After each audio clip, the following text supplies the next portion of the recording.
Good morning, everybody. Today, I'd like to talk about something very personal but very important to share with everybody. So, I'll be happy if you can watch this video until the end.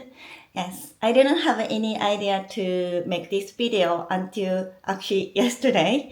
Yesterday, I was doing live streaming, and before and after live streaming, some of you guys actually told me Happy Mother's Day. Yes, I think some of you very casually said that because Happy Mother's Day is, Sunday, 10th of May. But I thought, wow, everybody very cares about the day, I knew it's coming, and then I knew what I'm gonna do to my mom.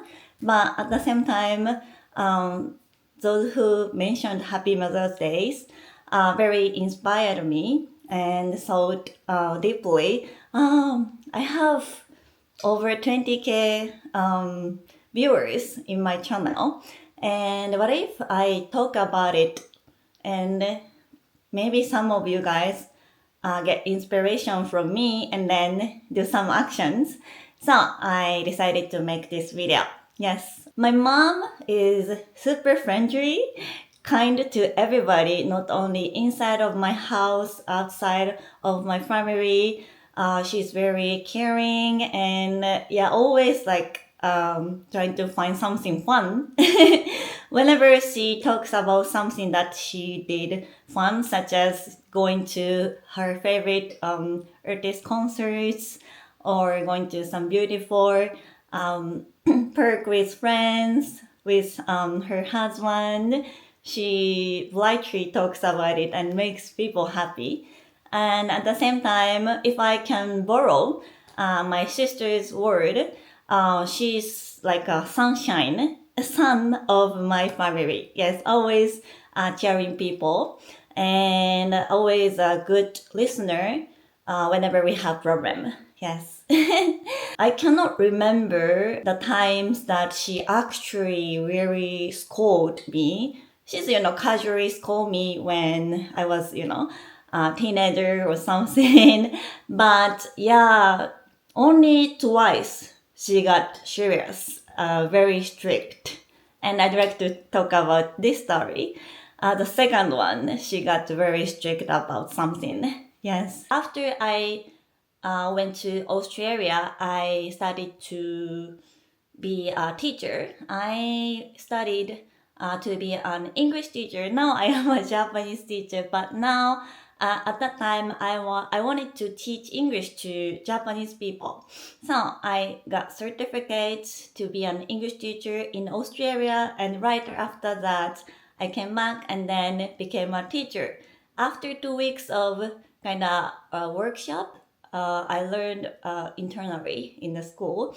And the first week, I suddenly got full-time classes. Yeah.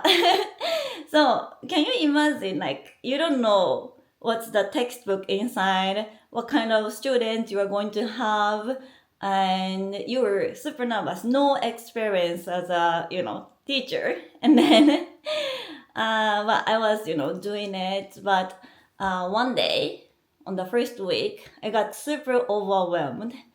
I had no idea how to teach grammar. Yeah, my senior teacher told me, Yuka sensei, don't worry about grammar class.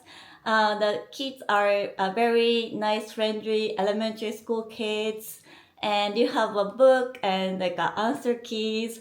So all you have to do is just let them solve the questions and then just take the answers with them. Or just if they ask questions, you can just answer something like that. I'm like, but I don't have any time to get ready because I had other English conversation class that I have to use the PC slides and like what to do I needed to do. So grammar class, I literally didn't have time. And before the day, like 9 p.m. or 10 p.m., I still visually clearly remember the moment. I came back home and then my mom was in the kitchen and doing some dishes or something. My sister was there too. And I said, Mom, I'm super overwhelmed. I don't think I can do it anymore. It was like, I think, third day of my actual teaching, week. Yeah, at very beginning. And I want to quit. It's too much. I don't have any time to get ready. I have zero confidence. I'm just can't do it. I wanna quit it. I said, almost crying. And my mom was listening. Why do you want to do it? What's the wrong, what kind of class are you going to teach and why? She was asking a lot of questions and I answered them. And she said, Yuka, you should do it. What? I said, she usually, how do you say, like, she feel like, I don't know the word, understand me and be always to my side. Yeah, like she understand, oh, it's too much, you don't have to do it. Yeah, maybe you can consider quitting it. It's too much. The school gives you too much pressure. I thought she will say that, but instead she was like, Yuka, you already decided to be an English teacher. You studied in Australia in not only English but also how to teach English. You gotta do it. Now the students are waiting tomorrow and you can do it. I can see you are doing it. No quitting, just go to the school and then do it tomorrow. That's what she said. I was so shocked how she was different from usual. But thanks to her, I just, decided to go. Just glanced the textbook, knowing I'm gonna fail. But it turned out the class was peacefully completed. Yeah, the kids are very chill, and they were, like doing the grammars, and they were like complaining, I don't know, Yuka Sensei, I don't want to do it. It seems like I'm tired saying that, but they're like doing well. So in the end, it was a okay okay class. Yes, I just needed to see what's gonna be like. Yeah, you understand, like, it's kind of scary to just jump into something new. But in the end, it turned out it was okay. Yes. So that was my strong memory with my mom. The other one, she got strict as actually like a very cute story. So I'm just gonna tell you a little bit. It was my kindergarten. Believe or not, I was super shy, unsociable kid at that time in kindergarten. Now I became an English teacher, Japanese teacher, and YouTuber. Can't believe. But I was that kind of kid who didn't go out to the, yard and then hang out with, play with other kids. I was the one inside of the room just drawing pictures.